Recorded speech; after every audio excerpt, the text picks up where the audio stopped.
નમસ્કાર, ભાગ્ય દર્પણમાં આપનું સ્વાગત છે. હું છું કૃષ્ણા. દર્શક મિત્રો, સાહસિક માણસ જ જીવનમાં વિશ્વાસથી છલોછલ હોય છે. તો આજના આ સુવિચાર સાથે શરૂ કરીએ આપણા ભાગ્યના દર્પણને રજૂ કરતો અમારો વિશેષ કાર્યક્રમ ભાગ્ય દર્પણ.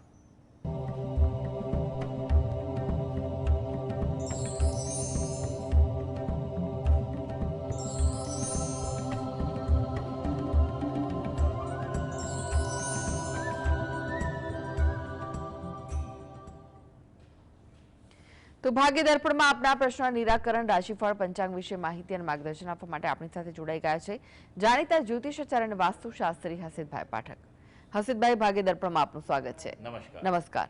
હસીતભાઈ, સૌપ્રથમ જાણવા માંગીશું આજના પંચાંગ વિશે શું કહે છે આજનું પંચાંગ? હા, આજના દિવસની શુભ શરૂઆત કરીએ પંચાંગની જાણકારીથી. આજે વાર છે મંગળવાર. વિક્રમ સંવત 2080 ચાલી રહ્યો છે. તારીખ છે 2 એપ્રિલ 2024, એટલે આજે છે 2/4/24. આજની તિથિની વાત કરીએ. સૌથી પહેલા મહિનો આવી રહ્યો છે ફાગણ મહિનો, જેનો કૃષ્ણ પક્ષ એટલે વદ પક્ષ છે, તેની આઠમ છે. આજે છે ફાગણ વદ આઠમ. નક્ષત્ર પૂર્વાષાઢા છે. યોગ પરિઘ અને કર્ણ બાલવ આવે છે. આજની રાશિની વાત કરીએ તો ધનુ રાશિ આવે છે, કે જેના નામાક્ષરો છે વ, ધ, ફ અને ઢ. એટલે આજે જો કોઈ બાળક જન્મે તો તેનું નામ ધનુ રાશિ પરથી પાડવું હિતાવહ રહેશે. આ ઉપરાંત ગ્રહ ગોચર અને મુહૂર્તની ગણતરી માટે પણ ધનુ રાશિને લક્ષ્યમાં લેવાની રહેશે. દિન વિશેષની વાત કરીએ તો આજે છે કાલાષ્ટમી, અને આજે જૈન ધર્મમાં આદિનાથ પ્રભુ જે છે તેમનો જન્મ અને દીક્ષાનો કલ્યાણક દિવસ છે. આજે વર્ષી તપનો પણ પ્રારંભ થતો હોય છે. જી જી. આજની વાસ્તુ ટીપ શું છે દર્શક મિત્રો માટે? હા, વાસ્તુ ટીપમાં આપણે ખૂબ વિશેષ વાત કરવા જઈ રહ્યા છીએ, અને તે છે આર્થિક પ્રગતિ.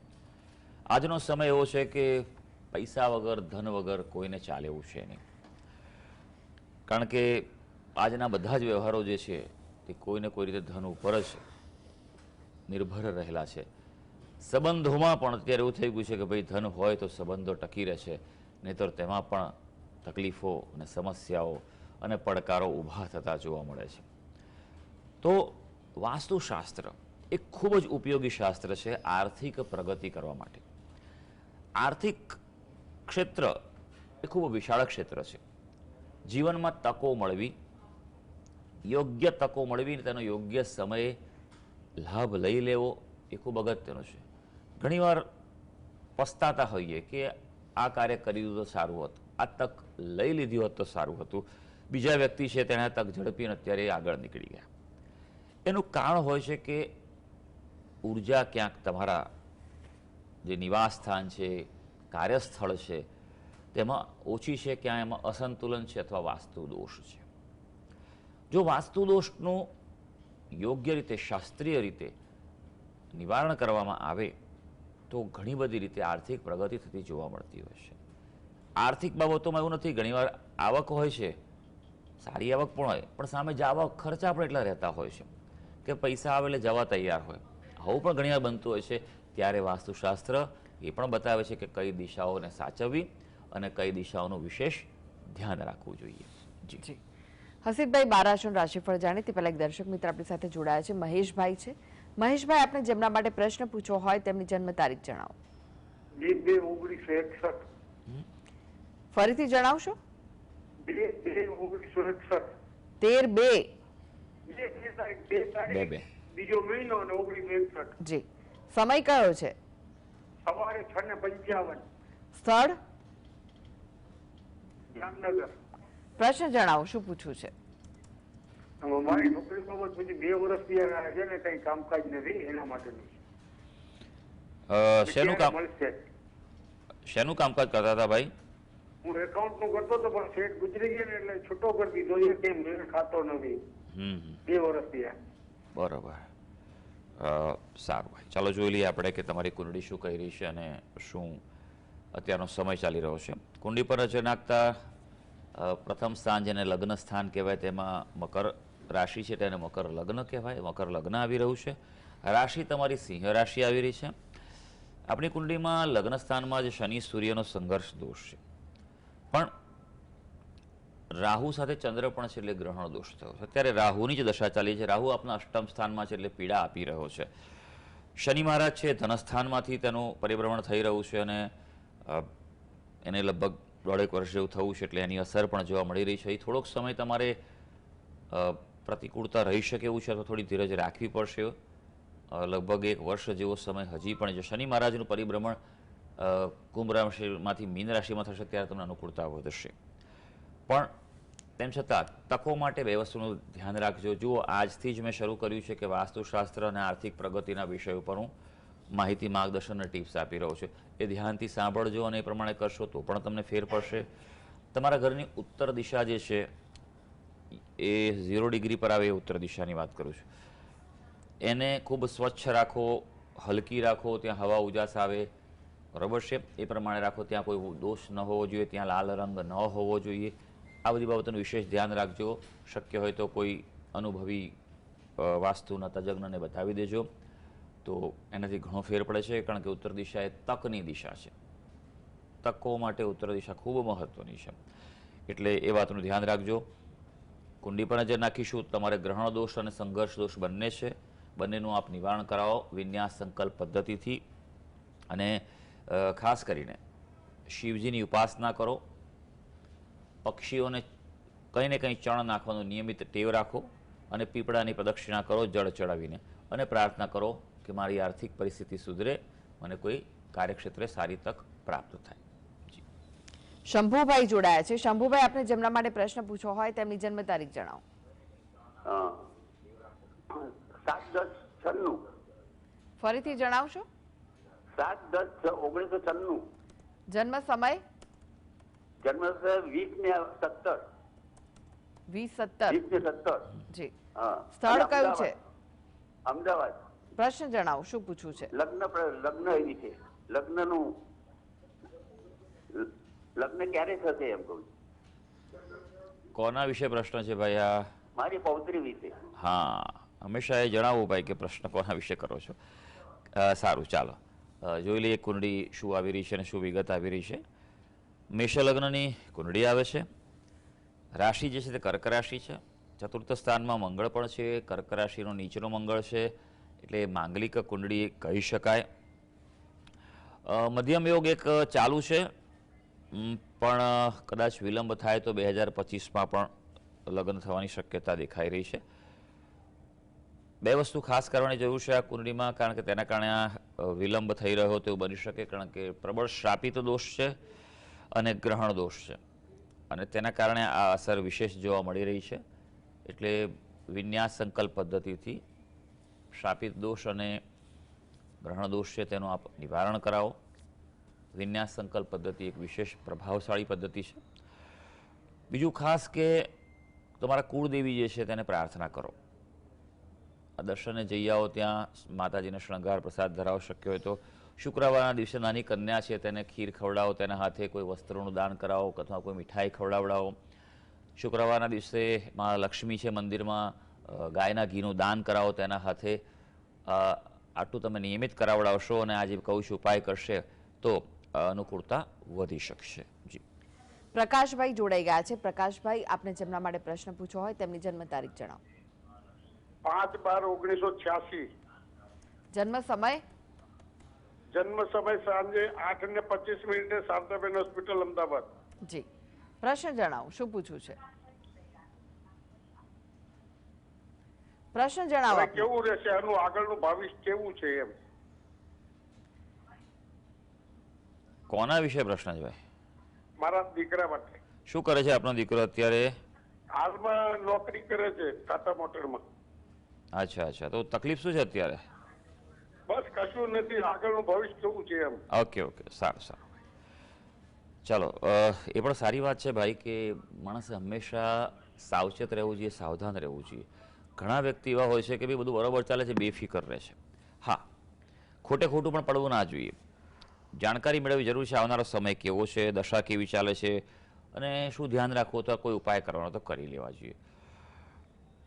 મિથુન લગ્નની કુંડળી આવે છે. રાશિ છે તે મકર રાશિ આવી રહી છે. હવે ચંદ્ર જે છે તે અષ્ટમ સ્થાનમાં છે રાહુ મહારાજ 10મા સ્થાન કર્મસ્થાનમાં છે, એટલે ચોક્કસ વ્યક્તિ બહુ વ્યવસ્થિત કરી શકે, પ્લાનિંગ કરી શકે, આયોજન કરી શકે, કોઈ અઘરા કામો છે તેને પણ પાર પાડી શકે એવો વાંધો નથી આવતો. ભાગ્યસ્થાનમાં ગુરુ અને મંગળની યુતિ છે તે બતાવે છે કે ધન બાબતે કોઈ ચિંતા નથી. અને હાલ ગુરુ મહારાજની જ દશા ચાલી રહી છે, જે 2034 સુધી ચાલવાની છે, એટલે સમય સારો છે, વિશેષ ચિંતાનું કારણ નથી. પણ હા, અત્યારે 7.5 ચાલી રહી છે મકર રાશિને, જે 2025ના માર્ચ સુધી ચાલવાની છે. તો શનિના દાન કરવા દર શનિવારે સાંજે એ નિયમિત કરાવવું. શનિવારે હનુમાનજી મહારાજના દર્શને જવું, તેલ સિંદૂર ચડાવવું અને હનુમાન ચાલીસાના બને તેટલા વધારે પાઠ કરવા એ એના માટે સારું રહેશે. શારીરિક કોઈ તકલીફ હોય એના માટે તો બે વસ્તુ ખાસ કરે, સૂર્ય ભગવાનને જળ ચડાવે અને ઊંડા શ્વાસો લેવા, ડીપ બ્રીધિંગ, પ્રાણાયામ નિયમિત કરવાની ટેવ રાખે. જી, કમલેશભાઈ જોડાઈ ગયા છે. કમલેશભાઈ, આપણે જેમના માટે પ્રશ્ન પૂછવો હોય તેમની જન્મ તારીખ જણાવો. બેન, મારા માટે જ છે પ્રશ્ન. જી, જન્મ તારીખ જણાવો. 13/3/1992. જન્મ સમય? જન્મ સમય 2:50 રાત્રે. જન્મ સ્થળ કયું છે? ચાંગા, ક્યાં આવ્યું એ? હા, બનાસકાંઠા, કાંકરેજ તાલુકો. જી જી, પ્રશ્ન જણાવો. 12ની રાત્રે 13ની પરોઢ. બરોબર બેન? પ્રશ્ન? હા, પ્રશ્ન જણાવો આપનો. પ્રશ્ન: સરકારી નોકરીના યોગ છે કે નહીં અને લગ્ન માટે? જી, બરાબર. શું? અને હે હા, બોલો બોલો. લગ્ન હજુ થયા નથી સર, અને સરકારી નોકરીના યોગ છે કે નહીં? હમ. અને આપને હારે પર્સનલ વાત કરવી હોય તો શાંતિથી, તો ક્યારે લગાવી શકું ફોન? કઈ વાંધો, અત્યારે જવાબ આપી દઉં છું, બરાબર છે. બાકી પછી શાંતિથી તમે મારો કોન્ટેક્ટ શોધી શકો છો, પણ અત્યારે આપણે આમાં પણ તમને પૂરતું માર્ગદર્શન આપી જ દઈશ ભાઈ, બરાબર છે. જો તમારી ધનુ લગ્નની કુંડળી આવે છે, રાશિ તમારી જે છે મિથુન રાશિ આવે છે, ચંદ્ર કેતુનું ગ્રહણ દોષ છે અને સપ્તમ સ્થાનમાં છે. નિર્ણય લેવામાં તમારે ધ્યાન રાખવું પડે. ઘણીવાર તમારો સ્વભાવ ઉતાવળિયો હોય, શંકાશીલ સ્વભાવ પણ હોય, મનમાં ઊંડે ઊંડે ચિંતા પણ કરતા હો. સારી વાત એ છે કુંડળીમાં કે ગુરુ મહારાજની સ્થિતિ ખૂબ સારી છે, પણ અહીંયા અને સૂર્ય મહારાજ પણ સરસ સ્થિતિમાં છે, પણ ફક્ત શનિની રાશિમાંથી વિલંબ આપે છે. બાકી શક્યતા ખરી સરકારી નોકરીની. પ્રયત્ન કરો, હવે સમય સુધરી રહ્યો છે, એમ સમજો. 2024 અને 25 આ બંને પૂરેપૂરા પ્રયત્ન કરો તો તમે તમારા ધ્યેયની નજીક પહોંચી શકો તેમ છો. હા, વિસ્તૃત માર્ગદર્શન તમે લઈ શકો છો, પણ અત્યારે જે કહું છું એ કરવાથી પણ તમને માર્ગદર્શન, એક કાર્ય કરવાથી, ઉપાય કરવાથી તમને સારું રહેશે. બીજો પ્રશ્ન આપણો એ હતો લગ્ન બાબતે, કે લગ્ન બાબતે જોઈએ તો આ કુંડીમાં મંગળ નથી, પણ સપ્તમ સ્થાનમાં તમારે ગ્રહણ દોષ થયેલો છે અને તેના કારણે તમારે આ તકલીફ થયેલી છે. એટલે જ ગ્રહણ દોષનું આપ નિવારણ કરાવો. જુઓ, વિશેષ પદ્ધતિ વિન્યાસ સંકલ્પ પદ્ધતિથી કરાવો, એ પ્રભાવશાળી પદ્ધતિ છે, એ તમને ઘણો બધો ફેર પડશે. બીજું, બુધવારના દિવસે પક્ષીઓને મગ નાખો, મગનું દાન કરો, લીલા કપડાનું દાન કરો, ગાયને ઘાસ ખવડાવો અને સમય હોય તો વિષ્ણુ સહસ્ત્ર નામનો પાઠ કરો. આટલું કરવાથી તમારું ઘણું બધું કાર્ય છે તે સફળ થઈ શકશે. ગ્રહણ દોષની જે વાત કરી છે તેનું નિવારણ વિન્યાસ સંકલ્પ પદ્ધતિ કરાવો. મારી પાસે ઘણા બધા વ્યક્તિઓ આવે છે અને વાત પણ કરતા હોય છે, સાહેબ અમે વિધિ કરાવી લીધી. મેં કીધું કરાવી તમે કરાવી દીધી. મેં કીધું કેવી રીતે કરાવી? આ બહુ ઓછા વ્યક્તિઓને ખબર છે, કારણ કે આ એક સ્પેશિયલ વસ્તુ છે, દરેક જાણકાર નથી હોતા. પણ આપણે પણ ખ્યાલ ના હોય ને પેલા હા પાડે કે અમને આવડે છે, કરી નાખ્યું બને.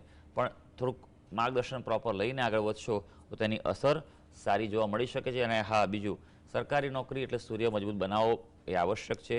દરરોજ સૂર્ય ભગવાનને જળ ચડાવો અને ઓમ રીમ સૂર્યાય નમઃના બને તેટલા વધારે જપ કરવાનું રાખો. જી જી, હસીબભાઈ, રાશિફળની વાત કરીએ. રાશિમંડળની પ્રથમ 3 રાશિ મેષ, વૃષભ, મિથુન રાશિના જાતકોનો આજનો દિવસ કેવો રહેશે? હા, શરૂ કરીએ આજના દિવસનું રાશિ ભવિષ્ય. સૌથી પહેલી રાશિ આવે છે મેષ રાશિ.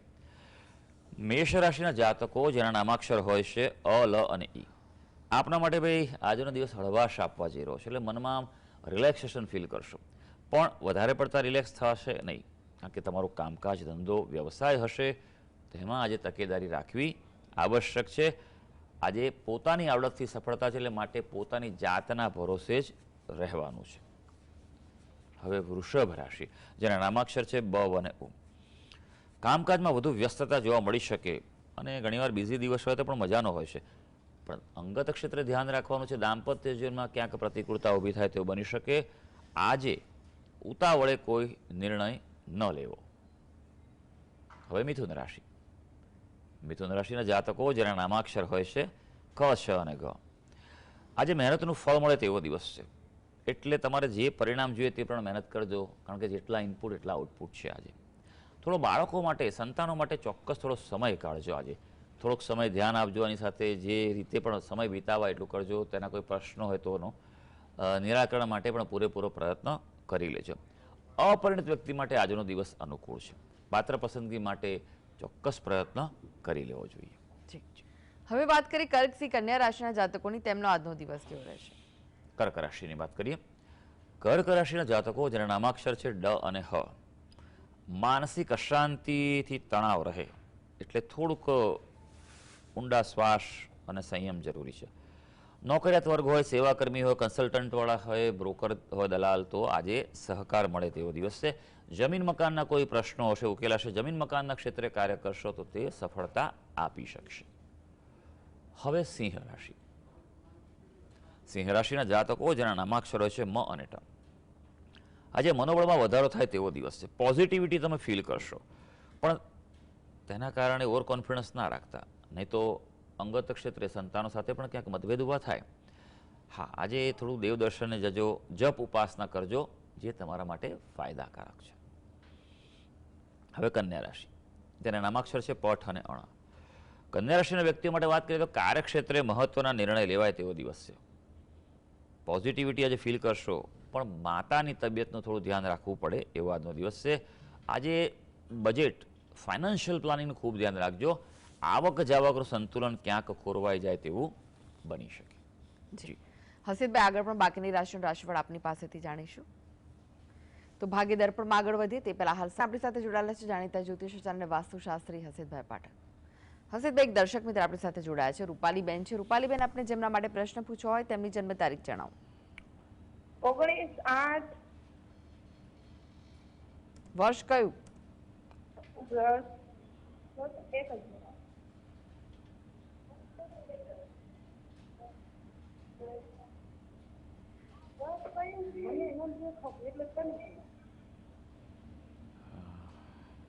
ઓગણીસ 8 કયું?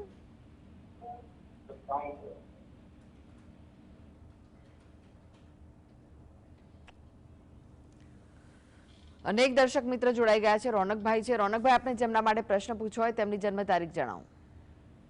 એમનું નામ છે કામિની બનકોટી. જી.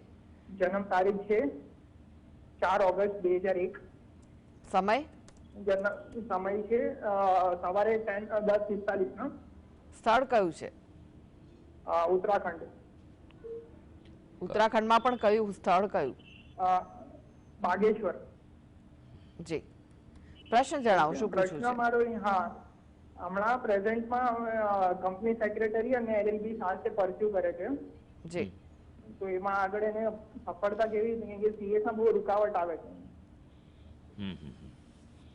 એટલે રૂકાવટમાં શું રિઝલ્ટ બરોબર નથી આવતું એવું છે? હા, તેઓ લાવીને અટકી જાય છે. સારું સારું, અભ્યાસ બાબતનો પ્રશ્ન છે. અને કોના માટે પ્રશ્ન? કામિનીબેન, બરાબર. ઓકે, ચાલો જોઈ લઈએ કુંડલી શું આવી રહી છે અને કેવો સમય ચાલી રહ્યો છે.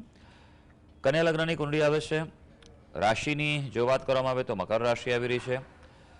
અભ્યાસ સ્થાનમાં જ ચંદ્રમા છે, પણ મકર રાશિનો છે અને અત્યારે મકર રાશિને 7.5 ચાલે છે. હા, સારી વાત એ છે કે 7.5 પૂરી થવા જઈ રહી છે, એટલે પણ હજી માર્ચ 2025 સુધી રહેવાની છે. એટલે જો અભ્યાસમાં સફળતા રહેવી અને એના કારણે જ આ કદાચ રૂકાવટ આવ્યો બની શકે. પણ 7.5માં તકલીફ પડી હોય તો ઉતરતી પનોતી જે છે તે લાભ પણ આપી જાય છે. એટલે હવે પોઝિટિવ રહીને બરાબર મહેનત કરે તો આવનારા સમયમાં એક વર્ષમાં તે ઉત્તમ પરિણામ લાવી પણ શકે છે. શનિના દાન કરો, હનુમાનજીના દર શનિવાર દર્શન કરી હનુમાન ચાલીસાના પાઠ કરો. બહેન છે તો એની સાથે કોઈ પુરુષ વ્યક્તિને લઈ જાય અને સાથે ઉભા રહી હનુમાન દાદાને તેના નામથી તેલ સિંદૂર ચડાવે અને પ્રાર્થના કરે. હનુમાન ચાલીસા બહેનો પણ બોલી શકે છે, એટલે કોઈ એવો વાંધો નથી હોતો. બરોબર છે. બીજી વસ્તુ કે સાથે કર્મસ્થાનમાં પ્રબળ ચાંડાળ દોષ છે. એમાં ગુરુ મહારાજ જે છે, ગુરુ મહારાજ એ અભ્યાસના કારક છે, અભ્યાસમાં પ્રગતિના કારક છે, અને એના માટે પણ આ એક રૂકાવટ આવતી હોય તેવું બની શકે એવું છે. તો ચાંડાળ દોષનું આપ નિવારણ કરાવો. વિન્યાસ સંકલ્પ પદ્ધતિ જે પ્રભાવી પદ્ધતિ છે, વિશેષ પદ્ધતિ વિન્યાસ સંકલ્પ પદ્ધતિ, તેનું નિવારણ કરાવો અને બીજું ખાસ કે પીપળાને નિયમિત જળ ચડાવે અને ઓમ નમઃ શિવાયને બને તેટલા મંત્ર જપ કરે. જો આટલું નિયમિત કરશે તો અનુકૂળતા વધી શકશે. જી હર્ષિતભાઈ, વાત કરીએ તુલા, વૃશ્ચિક, ધનુ રાશિના જાતકોની, તેમનો આજનો દિવસ કેવો રહેશે? હા, તુલા રાશિની વાત કરીશું, જેના નામાક્ષર છે ર અને ત. ભાઈ, આજે થોડી મૂંઝવણ અનુભવાય તેવો દિવસ છે, એટલે વિચારોમાં થોડુંક ઉચ્ચ નીચે રહેવાની છે. કોઈ અગત્યનો નિર્ણય લેવાનો હોય તો ધ્યાન રાખજો. ઓળખાણ કરવામાં ધ્યાન રાખજો, ઓળખાણ કરવામાં પણ ધ્યાન રાખજો. હા, આજે ભાઈ ભાંડોની પ્રગતિ થઈ શકે તેમ છે. હવે વાત કરીએ વૃશ્ચિક રાશિ. વૃશ્ચિક રાશિ કે જે જાતકોના નામાક્ષર હોય છે ન અને ય, પરિવાર માટે ખુશીની ક્ષણો આવે તેવો દિવસ છે. પોઝિટિવિટીનો અનુભવ થશે. આજે આર્થિક લાભની તકો પણ તમારી રાહ જોઈ રહી છે, પણ તેમ છતાં ક્યાંક ને ક્યાંક કોઈ રીતે માનસિક અશાંતિ ઊભી થાય તેવું બની શકે. હવે ધનુ રાશિ. ધનુ રાશિના જાતકો જેના નામાક્ષર હોય છે ભ, દ, ફ અને ઢ, અતિ ઉત્સાહ પર કાબુ રાખવો, કારણ કે આજે ઉત્સાહ તમારો વધે તેવું બની શકે. આજે આર્થિક લાભની પણ સંભાવના છે, અને જૂની યાદો કોઈ તાજી થાય અથવા કોઈ ઘણા સમયથી ન મળ્યું હોય, જૂના સંસ્મરણો પણ તાજા થઈ શકે. જી હવે વાત કરીએ મકર, કુંભ, મીન રાશિના જાતકોની, તેમનો આજનો દિવસ કેવો રહેશે? હવે મકર રાશિની વાત કરીશું. ભાઈ, મકર રાશિના જાતકો જેના નામાક્ષર હોય છે ખ અને જ, ખર્ચામાં વધારો જોવા મળી શકે તેવો દિવસ છે, એટલે થોડુંક કંટ્રોલ રાખવાનો છે આર્થિક બાબતે. વિવાદ વકરી શકે તેવું છે, એટલે વિચારવાણી વ્યવહારમાં સંયમ રાખજો. હા, વિદેશની બાબતમાં આજે અનુકૂળતા રહી શકે તેમ છે. હવે કુંભ રાશિ. કુંભ રાશિના જાતકો જેના નામાક્ષર છે ગ, સ, શ અને શ, નવી તક મળે તેવું છે, અને નવી તક બારણા ખખડાવે, બારણું ખોલી નાખજો, સ્વીકારી લેજો. ભવિષ્ય માટે ફળદાયી છે. આર્થિક ક્ષેત્રે પણ અનુકૂળતા વધી શકે છે, અને ખાસ આજે મિત્રોની મદદ જો લેવાની હોય તો લઈ લેજો, એ મદદ ઉપયોગી નીવડશે. હવે મીન રાશિ, જેના નામાક્ષર છે દ, ચ, ઝ અને થ. ભાઈ, મીન રાશિના વ્યક્તિઓ માટે ખાસ તબિયતની કાળજી રાખવી પડે તેવો દિવસ છે. થોડુંક સાવચેતી રાખજો. નવા આયોજનોમાં સફળતા છે, માટે આજે પ્લાનિંગ કરો, નવા સંપર્ક કરો, ચર્ચા કરો, એ ખૂબ આવશ્યક છે. આજે પિતાની સલાહથી લાભ મળશે, એટલે પિતા સાથે થોડી વાતચીત કરો, તેમની સલાહ લો, તે સારું રહેશે. તો સર્વે દર્શક મિત્રોનો આજનો દિવસ શુભ અને મંગળકારી જાય તેવી ઈશ્વરને અભ્યર્થના. જી હર્ષિતભાઈ, જીએસટીવી સાથે જોડાવા માટે, દર્શક મિત્રોને માહિતી અને માર્ગદર્શન આપવા માટે આપનો આભાર. ધન્યવાદ. તો આ સાથે જ ભાગ્ય દર્પણમાં આજે બસ આટલું જ. મને રજા આપશો. નમસ્કાર.